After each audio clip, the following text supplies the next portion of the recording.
Assalamualaikum Tribuners, kita akan ngobrol mengenai UMKM di Sumatera Selatan dengan tokoh yang paling berperan lah, salah satu di antara para tokoh di Sumatera Selatan yang berperan untuk pengembangan UMKM. Sudah hadir Kepala OJK Bapak Arifin Susanto. Siap, sore Mas. Assalamualaikum. Gimana kabarnya Pak? Alhamdulillah sehat Mas. Hari pertama puasa. Hari pertama puasa. Cak mana rasanya di Palembang Asik, ini? asik, menarik. Tahun keberapa ini Pak? Ini yang kedua. Oh, puasa. Saya yang kedua, puasa yang kedua di Palembang, dan biasanya saya mengeksplor kuliner, tempat-tempat kuliner yang menarik, yang legendaris biasanya. Ya, Makanya saya paham kuliner Palembang yang beragam dan luar biasa. Termasuk potensi-potensi UMKM-nya itu saya eksplor pertama kali malah ketika pas puasa ya. Puasa itu biasanya sore saya mulai googling mana tempat-tempat yang legendaris, tempat-tempat kopi yang menarik, yang ternyata potensinya besar sekali ke Ayudi. Apa yang dari tahun lalu suasana Ramadan di Palembang ini yang ini mau dicari lagi oleh Pak Arif? Nah, saya mau explore yang kalau yang tahun lalu itu ke semacam kafe-kafe, ini saya malah mau coba yang lebih khas lagi ya, katakanlah untuk perbandingan antara pempek mana yang pempek kulit crispy yang mana yang enak antara satu dengan yang lainnya. Terus pindang-pindang yang khas yang khusus itu. Terus saya mau explore juga beberapa makanan-makanan yang Jawa yang ternyata juga ado galuh di sini. Ada juga ya? Lengkap. Ya, Menarik. Yang menarik juga nanti sore itu Pak, bergeliat apa pasar-pasar Iya betul, ekonomi betul. kerakyatan itu. Betul. Sampai di perumahan-perumahan, di Iya. pinggiran-pinggiran tuh. Nah, betul. Nah, kita akan ngobrol soal UMKM ini. Ya, siap. Pak Arifin. Siap Kak Yudi. Pertama-tama saya ingin tanya, apa concern OJK atau mengapa OJK itu yang dikenal sebagai pengawasnya lembaga-lembaga keuangan itu juga concern ke UMKM. Ya, terima kasih Kak Yudi dan pemirsa Tribuners ya. Jadi sesungguhnya UMKM kita itu memang menjadi urat nadi perekonomian yang real.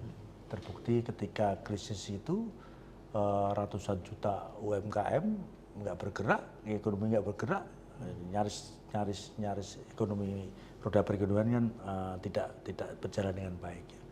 Dan bahkan kalau dari data-data yang saya terima itu di Sumatera bagian selatan, di Sumsel di 16 kabupaten kota itu ada sekitar 2,6 juta. Artinya apa? Potensinya gede banget. Jadi masalahnya itu bukan karena jumlahnya, Kak Yudi. Tapi masalahnya itu Cak Manu, Cak Rojo, jutaan UMKM ini naik kelas. Nah ini yang belum ada, jadi belum naik kelas. Ya ada operasional seperti biasanya, baik lah. Nggak ada improvisasi, nggak ada kreativitas, nggak ada marketing, digitalnya belum masuk. Nah itu ya, sehingga membuat kami OJK itu kan selain mengatur, mengawasi dan melindungi, harus membangun ekosistem keuangan finansial, dan Cak Manu caranya biar ada akses keuangan, akses pembiayaan. Nah itu yang paling penting, bank bisa memberikan kredit ya dong. Nah, terus fintech ya, fintech yang terutama fintech yang legal harus memberikan pinjaman. Nah, untuk pinjaman peer-to-peer lendingnya biar maju dari segi digitalnya. Terus asuransinya juga harus mengcover kalau rugi, kalau misalkan gagal panen, kalau katakanlah pengembangan untuk pempeknya nggak berkembang, rugi, tiba-tiba harus ada cover asuransinya. Nah, jadi kalau dengan cara yang begini, jadi bukan karena jumlahnya yang kurang, tapi kita nggak punya ekosistem yang pertama. Yang kedua apa?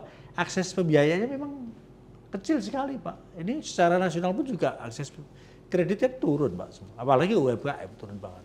Nah jadi Cak Manu, Cak Rojo, kita buat satu ekosistem yang nggak usah saling nyalahin, tapi ayo kita gerak rame-rame. Karena Pak, kalau dengan begini OJK itu menjadi fasilitator, orkestrator, mengorkestrasikan policy yang nggak bergerak ini bisa yuk maju kalau rame-rame. Ya, ini sedikit mencerahkan Pak. Jadi OJK itu bukan cuma mengawasi Ngatur bukan. apa namanya perusahaan-perusahaan itu yang lembaga keuangan, bukan tapi hanya juga itu advice saya itu tugas utamanya. Tapi cak mano caranya semua sektor jasa keuangan itu galau-galau membackup, pendukung, banknya ngasih kredit, fintechnya atau peer-to-peer lendingnya ngasih pinjaman untuk UMKM, asuransinya ngasih cover. Nah, itulah peran penting OJK. Jadi bukan hanya mengatur, mengawasi, melindungi, tapi juga inklusi akses keuangannya. Sama satu menjadi orkestrasi itu ini untuk membangun pengembangan ekonomi daerah. Karena PED pengembangan ekonomi daerah itu salah satu tugas utamanya OJK di dalam Undang-Undang P2SK yang terbaru. Jadi itu artinya apa, harus melihat apa yang bisa dikembangkan di Sumatera bagian selatan. Katakanlah kalau komoditas, kita punya komoditas unggulannya kan selain sawit sama karet, kan kita ada kopi. Ya, kopi kita dorong. Alhamdulillah kita sudah berkembang kopi. Nah, nanti tahun ini kita akan lagi fokus. Ada komoditas lain yang ternyata bagus banget berkembangnya. Apa itu kelapa? Nah, kelapa akan kita dorong, kita kembangkan. Nanti OJK menjadi orkestrasi untuk semua bank-bank, semua lembaga pembiayaan, asuransi, kalau kita coba support dong, apa yang bisa disupport. Termasuk dalam hal ini UMKM itu, yang jumlahnya banyak. Jumlahnya itu kan 2,6 juta untuk Sumatera Selatan. Di Palembang saja kalau data dari ChatGPT saya lihat 16,7 ribu loh Pak. 17 ribu UMKM, ribu loh. Jadi itulah yang membuat OJK itu menjadi koordinator untuk program utamanya Pak Gubernur kan, membangun 100.000 Sultan Muda SM. Sultan Muda Sumsel Centernya ada di OJK.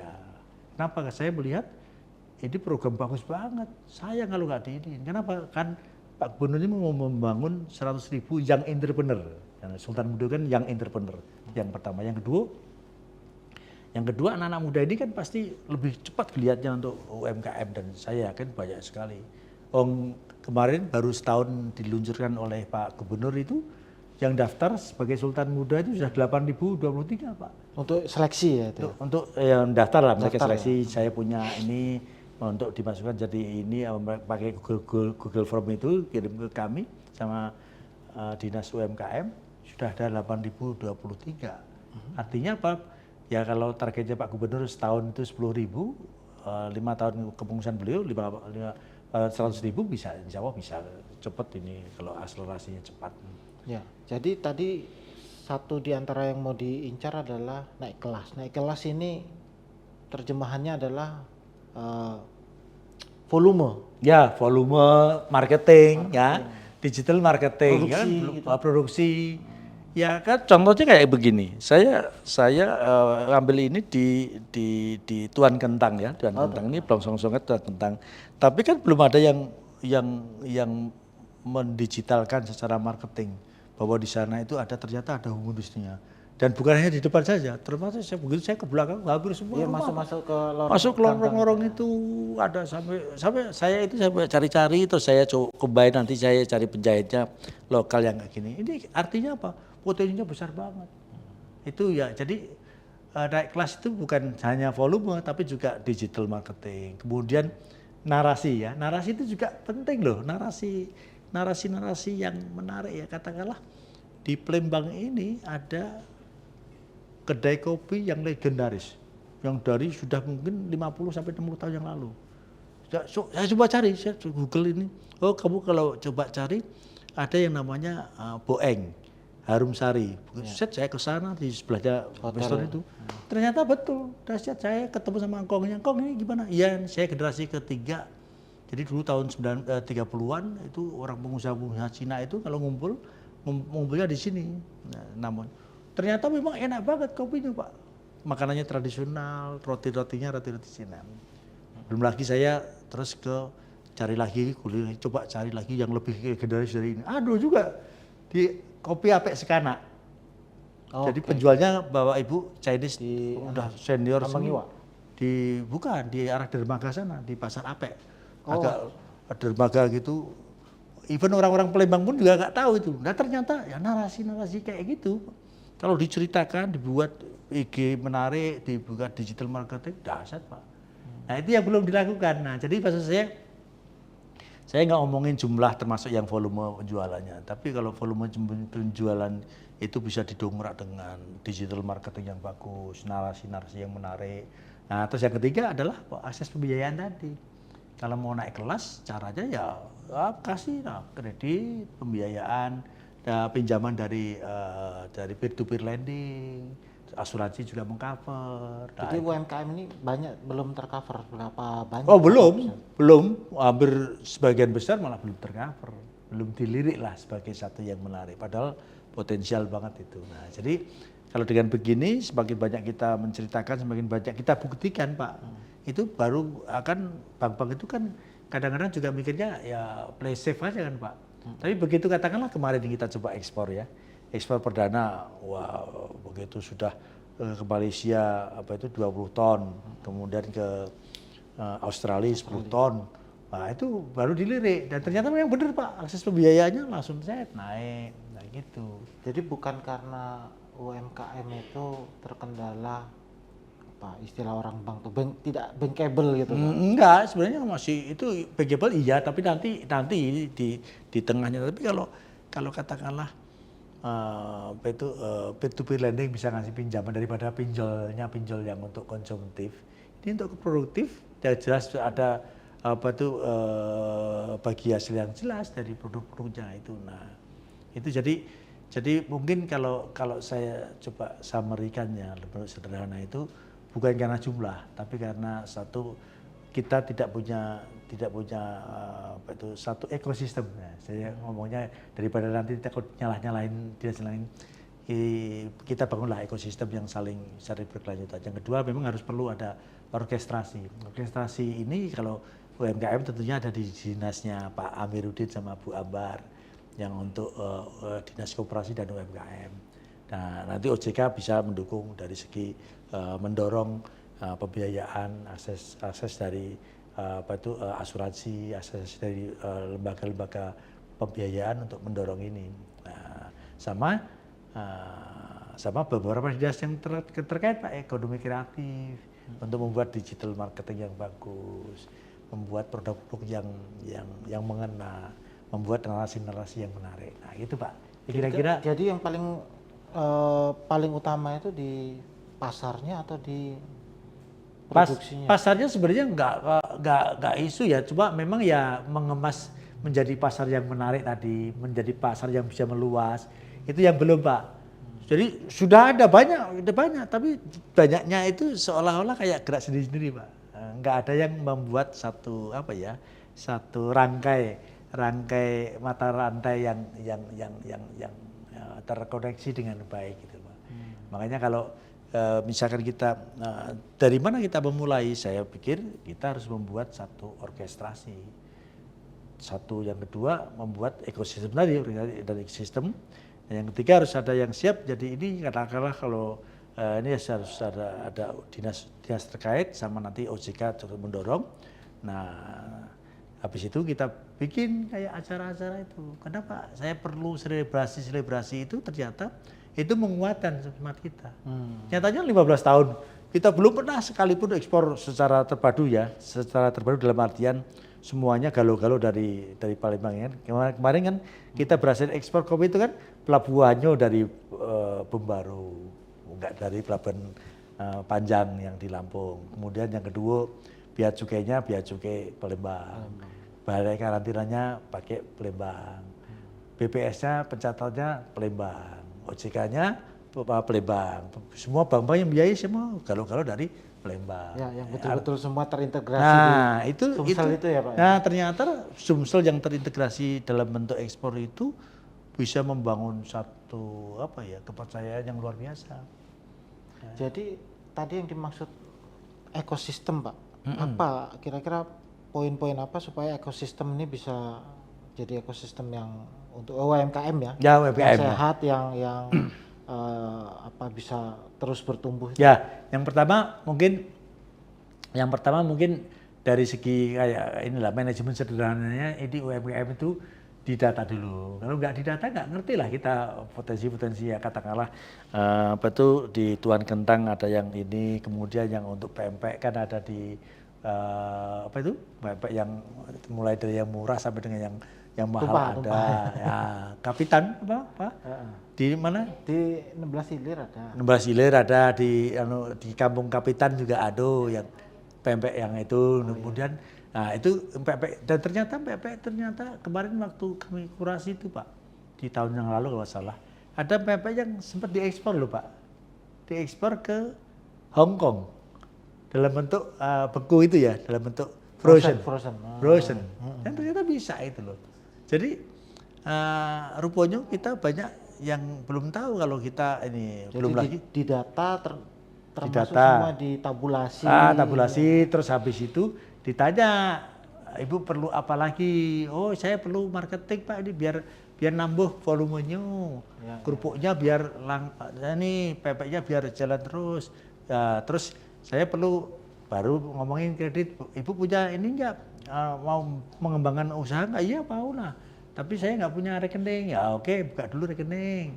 Nanti kita dibantu dibantu untuk ini, kalau bisa malah jangan langsung ke pinjol, kalau bisa malah di bank yang formal dulu lah, kan banyak yang potensial yang bisa kita bantu selarasnya. Nah, yang ketiga diajarin pembukuan sederhana, ini biar Ibu nanti jelas pembukuannya ini, kalau bisa nggak usah butuh, kalau ini nggak usah, kalau ini jangan disamain dengan konsumsi, antara produksi Ibu dengan konsumsi harian ya dibedain lah. Kalau bisa ada rekening khusus untuk bisnis biar tahu itu. Nah kemudian yang berikutnya nanti kalau mau mengembangkan marketing, kasihlah digitalisasi. Ibu pakai dong IG itu kan secara statistik katanya, kenapa orang itu perlu viral dan sebagainya, katakannya 10%, katakanlah. Kalau yang memviralkan makanan itu Bontet suka makan itu katakanlah, itu dalam satu acara dia ada 10.000, itu kemungkinan 1.000-nya akan ke situ Pak, atau tertarik ke situ. Apa-apanya 500 orang akan ke situ. Jadi kan dahsyat Pak. Nah jadi setelah pembukuan diajarin, terus kalau mau akses pembiayaan dikasih tahu caranya cak mano. Nah yang ketiga adalah yang tadi digital tadi. Kalau nggak pakai digital bisa berkembang bisa, tapi lama Pak, butuh waktu lama. Tapi kalau dengan digital tadi bisa meng-create. Karena banyak sekali endorser itu, makanya kenapa perlu itu, karena memang menjadi satu sarana untuk mempercepat volume penjualan. Satu volume penjualan, yang kedua apa? Image tadi. Biar dia ada repeat order Pak.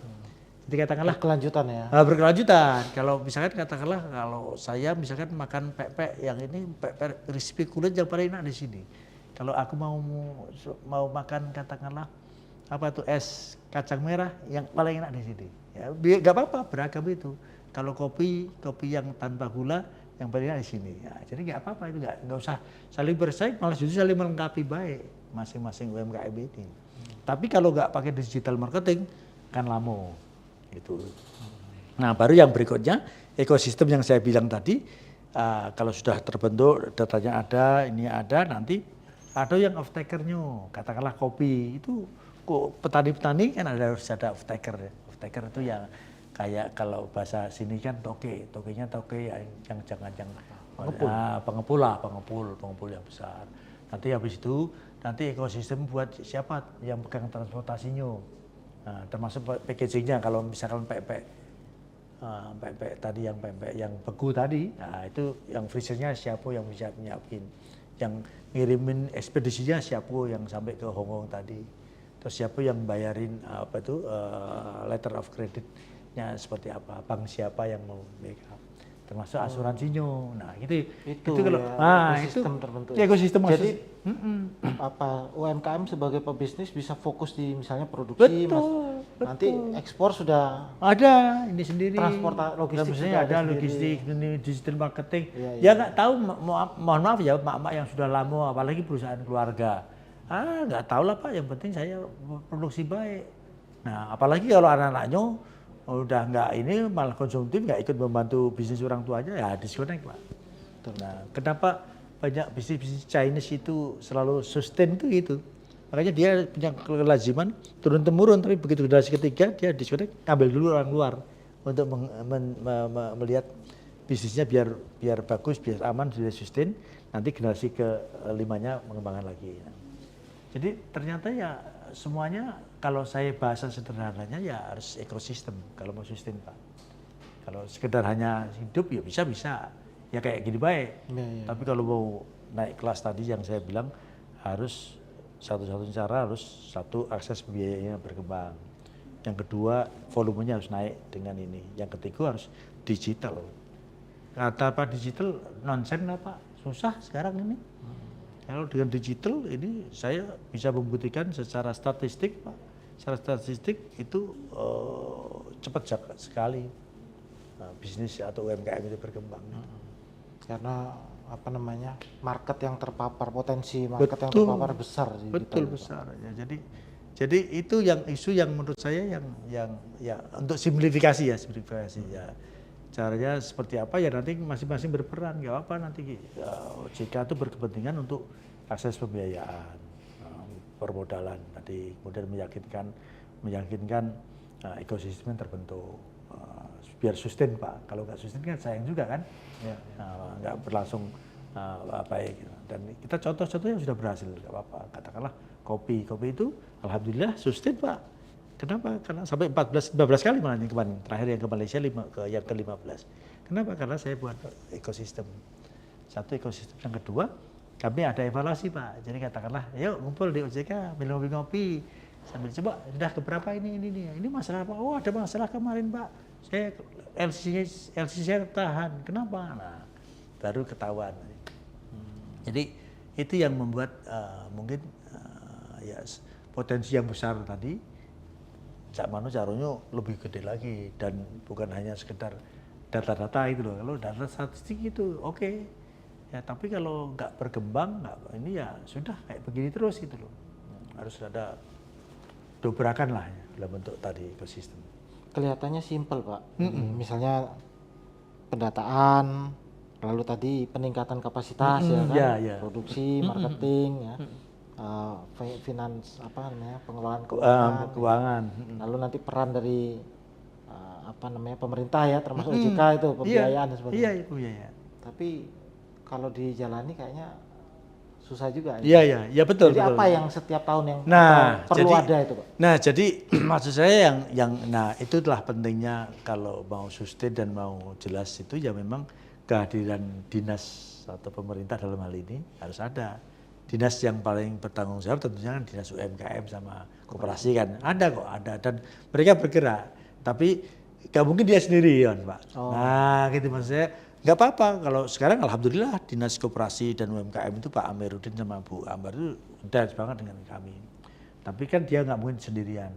Nanti dinas-dinas apa itu yang terkait ya katakanlah untuk UMKM untuk yang industri kecil untuk apa itu yang perpajakannya cukup di ini ya.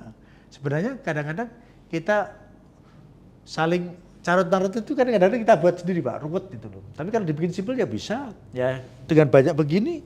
Oh iya ya ternyata apa itu podcast edukasi dari media massa medsos itu dahsyat Pak. Jadi mereka jadi tahu kan. Saya tahunya apa itu bahwa di Palembang ini juga punya pempek udang, terus Palembang itu punya Pulau Kemaro yang nanti kalau pas cap gomeh itu malah dari medsos. Kadang-kadang yang buat medsos bukan wong Palembang malah. Orang lain yang sisi lain yang saya itu terinspirasi katakanlah kemarin Imlek itu banyak orang-orang Malaysia sama Singapura loh Pak yang punya turunan lama dulu pengen lihat keramaiannya UMKM-nya. Wisatanya di Palembang yang belum dikelola dengan baik. Nah itu. Nah, jadi menurut saya ya sudah sambil ngobrol terus sambil ini tapi kita komporin lah Pak, kita ini ayo kita coba jahit lah yang semula pulau-pulau yang terpisah-pisah ini diintegrasikan. Dengan lewat begini nggak apa-apa terus saya kadang-kadang lewat tulisan, kadang lewat podcast, kadang-kadang lewat ketemu sama orang, ketemu sama pengusaha. Apa sih Bu? kenapa bapak ibu nggak masuk? Kamu masuk ke sana repot, nanti pada balik. Oh, saya bisa pak, kasih tahu caranya ya, katakanlah bank itu kalau ngasih pinjaman ke petani secara langsung pak, petani kopi gitu, itu nggak balik, dianggapnya ya hibah. Jadi hanya memberi, tidak harap kembali. Yang kur ini. Nah, yang kayak kur dan ya program-program yang Subsidi, seperti subsidi itu lah. Nah, terus gimana caranya biar balik? Oh, gini, buatin kayak kelompok tani, kelompok tani itu, terus nanti mereka ada pengepul yang kopi, ternyata bisa pak, dahsyat pak. Ya sudah, kalau mau pinjam boleh, tapi apa? Jaminannya apa? Jaminannya ya kopinya itu. Kamu punya 1 hektar bisa 2 ton. Nah, itu jadi jaminan.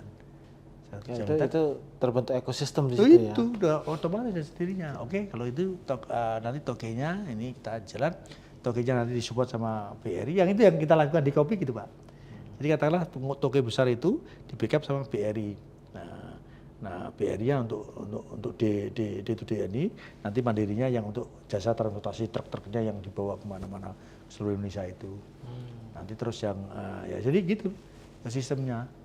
Jadi kalau dengan begitu ya kalau bisa maju. Jadi kalau enggak ya bisa sekedar survive aja pak. Kadang-kadang ya hidup enggan mati tak mau itu tadi. Pak, kalau dilihat sekilas ya komposisinya ini untuk menentukan fokus kemana sih pengembangan UMKM itu seharusnya. Sektor apa pak yang ini? Kalau Palembang kan makanan kan? Palembang itu banyak ya. Jadi kalau saya punya, nah itu alhamdulillah OJK itu punya satu buku yang membuat analisis potensi ekonomi daerah. Oke. Jadi mulai katakanlah lahat itu mulai dari batu baranya, nanti kemudian sawitnya, apa itu kelapa sawit ya, kelapa sawit, kopi, terus sama apa diversinya banyak. Nah itu jadi nanti kita ketahuan, kita mapping apa ya, termasuk UMKM. UMKM itu ternyata yang besar ya dari komoditas unggulan dari perkebunan itu yang ada kopi ya, yang sekarang lagi ini kopi. Kalau yang UMKM itu ya yang menurut saya yang paling potensial sekitar fashion lah. Fashion itu termasuk dari blongsong, songket dan sebagainya yang itu mesti dikembangkan, termasuk jemputan dan sebagainya. Nah, kemudian home industry kecil lainnya yang mendukung hal ini. Nah, kemudian makanan dahsyat itu. Makanan itu dahsyat sekali yang menurut saya sangat potensial untuk dikemas sama wisata menurut saya. Wisata yang terkait dengan UMKM. Banyak, Pak. Bisa kan? Yang nanti kolaborasi penyediaan keteknya kelotoknya kapal kecilnya itu apa namanya ketek ya, ketek kelotok itu, kemudian nanti UMKM menyiapin seperti yang di Banjarmasin itu kan ada itu kan yang RCTIOK itu kan itu kayak pasar apung pak ya. Pasar apung yang jual kopinya di dalam kapal itu. Nah itu belum ada yang ngolah itu. Terus katakanlah pempek itu kan kalau orang-orang yang lagi jenisnya ke Palembang itu sulit nyari makan, apalagi kalau pas sahur kayak begini, kenapa nggak kita pikirkan ada pempek yang 24 jam? Ya nggak? Kalau pas sahur orang susah kan ini, siapa ini gede yang ini, ya, kami buka 24 jam, termasuk kopi industri kopi kan sudah sangat berkembang pesat dan potensinya sudah kelihatan. Jadi itu kemudian lagi wisatanya juga yang belum banyak diekspor pak. Padahal UMKM wisata itu kalau buat ekosistem dahsyat pak. Mulai dari termasuk dari transportasinya, nanti home apa namanya guest house itu loh pak. Guest house, nanti belum lagi makanannya, kulinernya, kemudian nanti souvenir kecilnya. Katakanlah di mana tuh di Pulau Kemarau.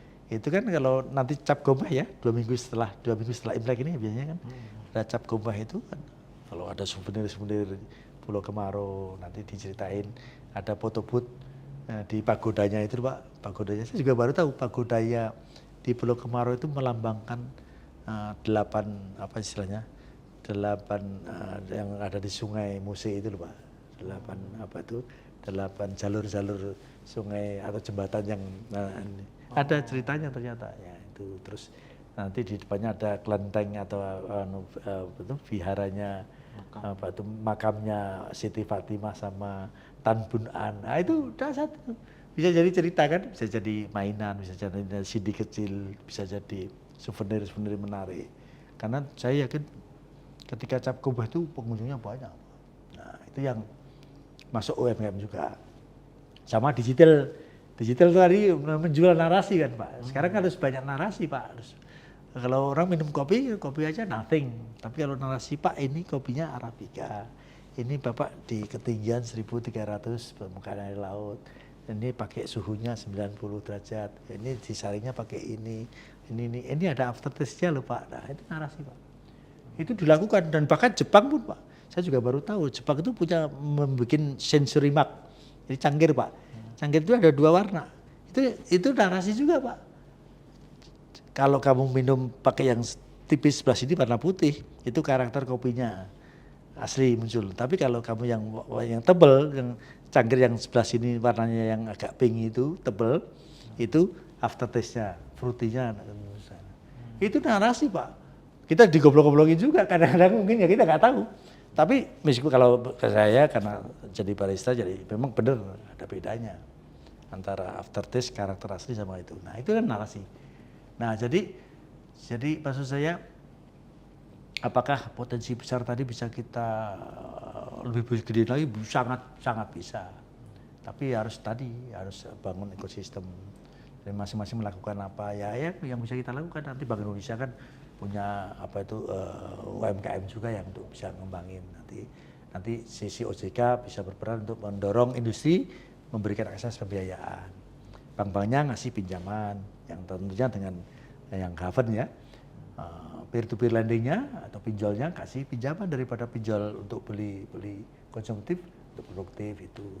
Asuransinya ngasih cover kalau just in case gagal produksi, gagal panen, gagal jual atau rusak dan sebagainya. Jadi itulah yang saya bikin kita coba nggak apa-apa lah, yuk rame-rame kita bangun ekosistem. Jadi nanti lama-lama akan ketahuan siapa melakukan apa itu, Pak. Gitu aja. Nah yang penting itu. Nah perlunya dari dinas-dinas tadi itu oke, nanti Bapak yang ini atau nanti saya bantu orkestrasi lah. Jadi simbol-simbol yang tadi yang semulanya sendiri-sendiri terurai diset rame-rame. Bisa lah. Saya mau pengen keberhasilan membangun ekosistem kopi itu saya mau replikasi Pak. Nah gitu aja. Saya mau replikasi biar nggak usah reinventing the wheel Pak. Istilahnya kalau dalam anunya nggak usah lagi nyari-nyari urut. Udah selesai kopi baik lah. Ya enggak? ATM istilahnya. Amati, tiru, modifikasi. Udah gitu aja. Nggak usah terlalu ini. Kadang-kadang nggak terlalu perlu yang complicated ya. Simple aja. Gitu kira-kira Pak Yudi. Kopi ini kan bisa direplikasi untuk sektor-sektor yang lain, tetapi juga di internal sektor perkopian sendiri.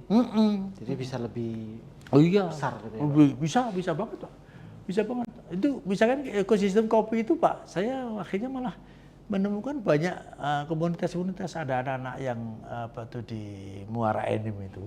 Dia namanya WD itu Warung Desa Kopi. Iya saya sudah nyoba. Nah itu ternyata Pak, saya malah buat sendiri Pak, komunitas sendiri. Jadi mau belajar itu bisa nginep di situ sambil belajar. Nanti malamnya saya ada bandnya untuk ini. Wah saya maju banget. Kopi Arabica enak. Arabica itu terus kayak di si Palembang sini ada Agam Kopi itu yang Kak Yan itu. Oh iya. Setelah kolaborasi dengan kami dia buka beberapa outlet. Udah di pinggir Sungai Danau Jakabaring sudah ada. Dan dia malah menceritakan narasi itu bagus tuh. Kak Yan itu membuat narasi bahwa kopi itu storytellingnya Pak. Makanya dia kedai kopinya selalu ada identik dengan air. Makanya dia di tempat ada pergudangan zaman Belanda dulu ada. Ya di pinggir Sungai Musi. Pinggir Sungai Musi, terus ada satu lagi yang agak besar itu yang di tempat Angkatan Laut yang kemarin saya kunjungi. Dermaga Angkatan Laut situ, terus satu lagi Jakabaring, danaunya juga ya nggak apa-apa. Jadi karena itu menarasikan bahwa Palembang itu kaya raya dengan kopinya, dengan ini nanti. Nah, makanya termasuk Agamisan itu bisa mendesain banyak juga ya. Gede-gede kopi di kita itu sebenarnya dasar Pak. Kayak Lutir kopi Ali Lutir itu malah di Jakarta banyak Pak. Malah cuma kan kita kekurangan sosok yang bisa memberikan inspirasi bahwa kita bisa loh ini. Nah, atau mereka bergerak sendiri-sendiri. Nah, nanti kita mau bangun ekosistem di kopi itu biar direplikasi aja Pak. Iya. Ya Pak Yudi ya, replikasi nanti kalau Yang bisa ini ya misalnya kelapa tadi ya. kelapa, nanti UMKM juga bisa, lebih gampang Kan lagi. di kopi ini kan juga kedai-kedai itu kan UMKM-nya kan. UMKM, betul UMKM-nya. Kalau yang di kelapa apa ini? UMKM. Kelapa itu sebenarnya kita tidak lagi kelapa utuh Pak. Nah kelapa, ini kenapa saya ingin tertarik banget, karena kalau kelapa utuh baik yang langsung kita ekspor, Mentah ya? kate, Nilai tambah. nilai tambahnya kate. Tapi kalau kita designated coconut itu kayak santan yang diperas, yang dibekukan, kemudian dibuat lagi yang putihnya itu dibuat untuk kue, itu yang diekspor ke Iran. Kemudian yang kemarin bahkan sama Pak Gubernur kemarin ada pabrik yang dari Jepang malah. Jadi minyak kelapanya tadi mau dibuat aftur Pak. Udah didirikan di Banyuasin. Banyuasin ya. Ini Ya, Pak ya. ini PMA ya Pak? Ya, itu PMA. Saya kemarin sama Pak Gubernur langsung ke sana dan itu dahsyat. Itu jangka panjang keren banget. Nah, cuma ini kan nanti harus diceritakan biar adik-adik generasi muda, sultan-sultan muda itu paham, oh maksudnya begini. Dan ini semuanya ekspor ya Pak ya? Ekspor. Jadi mengolah ke bahan setengah jadi ya? Karena nggak boleh ekspor utuh lagi kalau ekspor utuh. Mentah-mentah itu. Nggak boleh dan nggak ada nilai jualnya, sayang banget. Potensinya kita besar ada di Banyuasin, di sekitar situ kan Tanjung Carat itu juga potensinya kelapanya banyak. Nah jadi UMKM tadi saya yakin banyak sisi-sisi yang bisa Pak. Wisata sendiri bisa ya, tourism dan wisata. Kemudian yang kedua UMKM yang untuk kuliner dan termasuk kafe dan sebagainya. Terus yang belum lagi yang fashion. Terus ada lagi pengusaha sepatu yang bikin sepatu warna-warni, Keds warna-warni itu bagus juga. Itu juga potensial banget. Nah, itu yang ayo Cak Manu Carunyo rame-rame UMKM itu kita coba fasilitasi, termasuk dengan pembiayaan dengan bank-bank tadi, dengan pinjaman online tapi yang bukan untuk konsumsi tapi untuk produksi. Tadi Pak Arifin banyak mention wisata, kuliner ya, UMKM. Rasanya kuliner terutama pempek ya di Palembang tuh udah begitu tenar, udah begitu besar juga. Betul. Masih ada lagi yang bisa dikembangkan itu? Bisa, banyak banget. Itu kalau mau diperluas lagi, belum lagi nanti tempat yang strategis. Ya nggak, di mal-mal itu harus ada pempek yang ini. Kemudian gimana caranya kafe-kafe itu juga ada pempek itu, bukan hanya kopi ini, jangan, nggak apa-apa juga. Pempek itu nyatanya dibutuhkan semua orang. Saya mau Jawa tapi begitu sudah kena nyeruput irup cukup ya, enak banget juga kok. Nah itu terus belum lagi nanti dibikin satu narasi yang bagus, menarik. Nah, bisa apalagi untuk Hongkong ya kan, Hongkong udah pernah dilakukan ekspor yang pempek tapi nggak tahu kelanjutannya karena waktu itu belum masuk ekosistem ya. Malaysia, Singapura itu kan banyak. Iya. Apalagi misalkan kolaborasi dengan Malaysian Airlines atau nanti ya kan sebentar lagi Singapura juga mau buka ya. Buka ya, direct ya. Wah, itu keren banget. Jadi siapa yang bagus, yang menarik. Itu pempek, belum lagi pindang. Jadi ya pindang juga Pak. Pindang belum diekspor. Belum diekspor. Belum lagi tekwan, belum lagi model, banyak ya kan. Iya. Jadi maksud saya, ayolah kita lihat potensi masing-masing yang saling melengkapi, yang ini tepat, yang tadi menurut saya yang satu harus mau cepat ya volumenya tambah, yang kedua harus digital marketingnya harus masif luar biasa. Nah yang ketiga akses pembiayaan tadi, ya, yang keempat harus ada yang membuat orkestrasi tadi, dinas. Terkait dengan tadi menyebut Singapore Airlines, terus ada AirAsia ya, AirAsia Malaysia itu ya. Udah. Berarti potensi memang wisata, Pak. Wisata. Menjadi lebih besar kalau. Karena mungkin belum ya, belum Belum, optimal nih belum, untuk kota Palembang. belum banget. Coba bayangin Bali. Bali itu kan hidupnya kan bukan karena turisnya datang ke situ, turisnya datang ke situ, spending money-nya kecil, nggak berkembang Pak. Tapi turisnya Cak Manu Caronyo aman, nyaman di situ. Dari hotel yang berbintang mahal banget sampai backpacker apa itu kacung kampret istilahnya.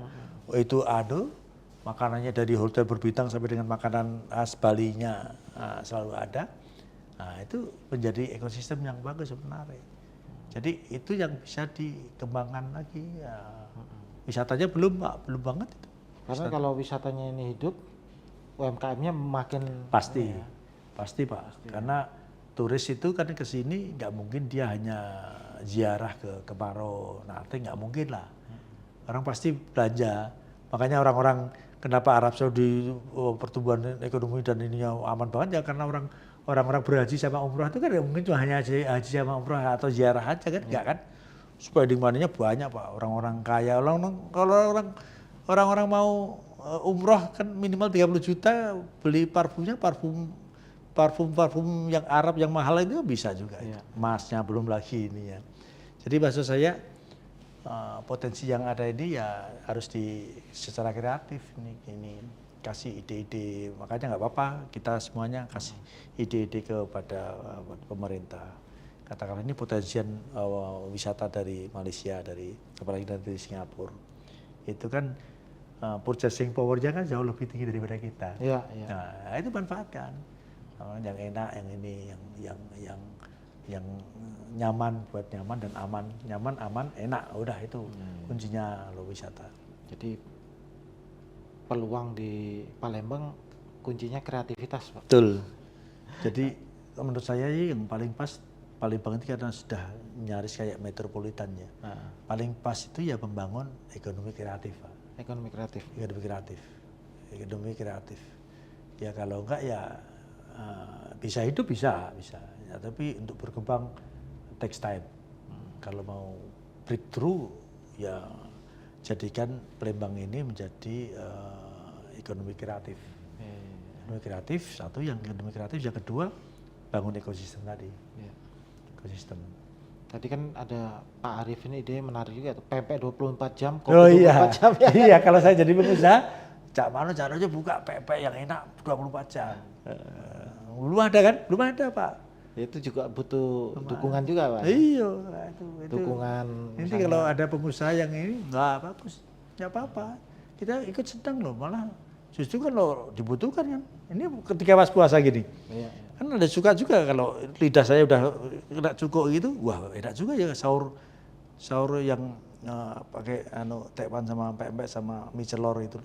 Gimana kalau kita cari lalu kumpulkan UMKM yang mau buka 24 jam? Bagus itu, keren, komporin Pak. Pusatkan di mana ya? Nah, pusat di mana gitu. Kan kalau dulu katanya makin banyak usaha sejenis ya, makin banyak kompetitor, pasar berkurang. Ternyata enggak, Pak. Enggak malah. Makin ngumpul, Betul. pasar itu datang makin banyak. Betul. Nah, itu yang dilakukan di beberapa kota wisata kan Pak, ya, kayak di Bali, di Ubud, di Kute, di Sanur, itu kan ya gitu malah. Iya, Justru karena malah jadi kayak citra ini, Pak. betul, malah justru Jogja, Malioboro.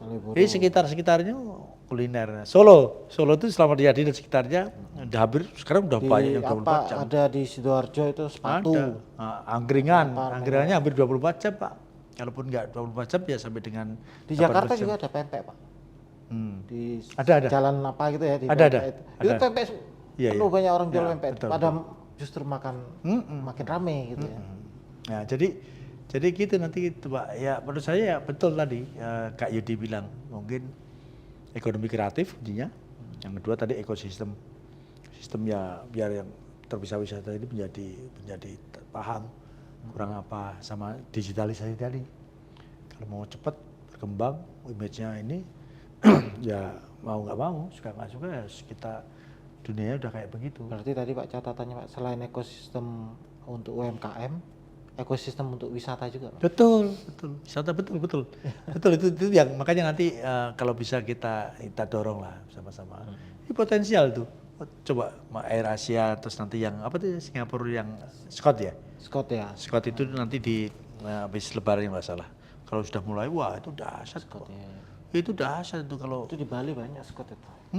kalau pengunjung dari Singapura, Malaysia itu spending purchasing power-nya lebih tinggi ke kita. Masa jangan kecewa sudah ke sini, Pak. Kenapa? Jangan sampai kecewa turis itu sudah. Oh iya, harus enak, nyaman, harus termasuk yang itu perlu anak-anak muda itu nanti tour guide perlu. Tour guide yang bisa menceritakan itu loh Pak, menceritakan bahwa Palembang itu sesungguhnya adalah kota lama. Kota Kota tertua nih. metropolitan Nah tertua. itu kan belum ada yang ceritain. Aku juga baru tahu begitu kesini. Oh iya, ya? Begitu saya lihat sebenarnya bener Pak. Benar, Pak. Itu yang nggak ada narasinya, nggak ada storytellingnya, nggak ada yang tahu. Coba kalau turis, welcome to the oldest city in the world, Iya, iya. Palembang. Terus ini terkenal sebagai kota apa, pakai bahasa Inggris, coming from apa tuh digital fruit apa ini. Nanti ironis, Pak. Kalau Pak Arifin ditanya, Pak Arifin wisata kota lama itu ada di mana? Pasti nggak nyebut Palembang. Iya. Yang pernah dialami, apakah di Jakarta, apakah di Semarang, ya kan? Harusnya di sini. Iya benar. Ya itu kan makanya maksud saya ini potensinya besar banget. Nah, mari bersama-sama aja kan Ya, kita ini. Nah, dalam konteks OJK ini penting. Kenapa? Karena kalau bisa mendorong akses ya dari akses keuangan di daerahnya itu berkembang pesat bagus, ya pasti ekonominya akan bagus. Jadi bagus, pengendalian inflasi juga bagus. Makanya kemarin di apa itu OJK kita itu alhamdulillah menjadi juara nasional Pak.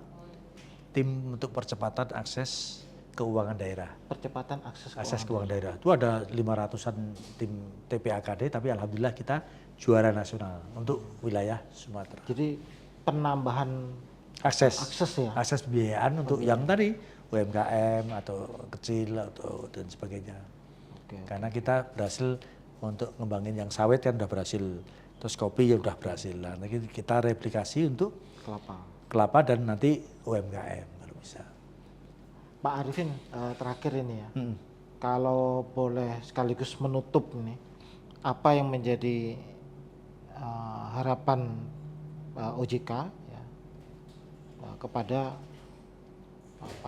pihak-pihak yang terkait?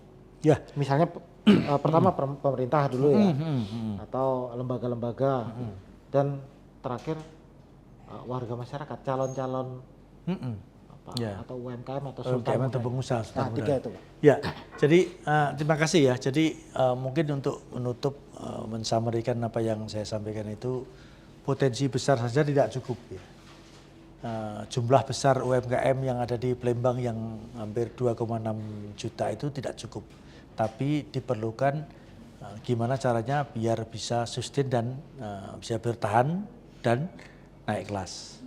Caranya adalah satu, kita harus membuat satu ekosistem. Ekosistem itu apa? Semua bergerak semua tapi saling terpadu ya, saling yang lainnya katakanlah untuk pengepulnya, untuk digital marketingnya, akses pembiayaannya tadi dari bank-bank, pinjamannya dari pinjaman online tapi jangan untuk konsumsi tapi untuk produksi, kemudian asuransinya mengcover kegagalan produksi UMKM.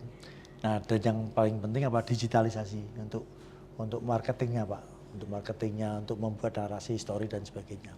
Jadi yang pertama adalah itu, yang kedua adalah membangun satu ekonomi kreatif karena potensinya besar tapi kalau kita nggak kreatif ya membangun satu kreatif ekonomi itu kan maksudnya ya kayak tadi ekosistem yang saling terkait. Katakanlah potensi wisata dari Malaysia, Singapura yang akan ke sini ribuan ya, mungkin bisa ratusan ribu. Nah, itu luar biasa, tapi harus disiapkan tour guide-nya seperti apa, dinas-dinas terkait seperti apa. Jadi saya mungkin menghimbau semua dinas-dinas itu, ayolah potensi besar ini biar menjadi satu aksi nyata Pak. Nah, ya apa nanti kita kolaborasi bersama-sama. Makanya saya selalu kemana-mana selalu pakai C itu simbol kolaborasi itu memang biar selalu dikenang ya. Kalau enggak ya kamu bisa hidup tapi sendiri-sendiri aja. Gitu-gitu baik itu. Tapi kalau mau maju melesat itu ya harus kolaborasi. Tadi dengan perbankan, dengan asuransi, dengan pembiayaan. Nah, kemudian juga dengan digitalisasi Pak. Nah, itu kolaborasi tadi. Jadi Intinya mungkin saya menghimbau udahlah nggak usah saling nyalah-nyalahin. Potensi besar ini Cak Mano caranya menjadi aksi nyata untuk naikin kelas UMKM kita. Terakhir untuk para kandidat Ya. pengusaha atau Nah, Sultan Muda ya. Ini adik-adik Sultan Muda ini mungkin satu kata yang kalau saya menyarankan, if I were you, I would like to be a good entrepreneur daripada good employer. Good employer itu kayak aku, jadi pekerja. Pak Arif itu jadi direktur, jadi kepala OJK setelah usianya sudah 50 tahunan. Takes time. Kalau kalian mau cepet kaya raya, sukses, punya penghasilan yang mapan, jadilah pengusaha. Ya memang dari kecil dulu. Tapi itu yang saya tekankan. Jangan kalau bisa maksud saya jangan terngiang-ngiang lulus S1, lulus di UNSI, lulus di UIN dan sebagainya langsung pengen jadi pekerja. Bisa pekerja itu jadi kayak Pak Arif nanti be a good employer itu, tapi takes time. Kalau mau breakthrough menurut saya itu ya be entrepreneur itu akan lebih cepat. Jadi kalian pengusaha muda itu ayo, ini banyak potensinya. Cak Mano caranya kalian berkolaborasi dengan teman-teman kalian dengan ini. Cari pengalaman, cari inspirasi, ngopi-ngopi sambil cari bisnisnya kopi kayak begini, jadi barista itu asik ya. Jadi yang pertama itu be a good entrepreneur, yang kedua upskilling Pak. Jadi mau nggak mau kalian harus punya skill yang khusus. Jadi karena tadi paham tentang digital, paham tentang barista, paham tentang apa. Nah yang terakhir digitalisasi tadi harus mulai melek digital mulai dari sekarang, termasuk melek keuangan. Jadi dengan melek keuangan itu kita membedakan mana yang investasinya bodong atau enggak, mana yang pinjolnya itu legal atau ilegal dan sebagainya. Paham tentang hak kewajiban kita. Jadi kalau melek keuangan itu intinya L2L ya. Kalau mau investasi itu legalitasnya, sama yang kedua adalah logik enggak.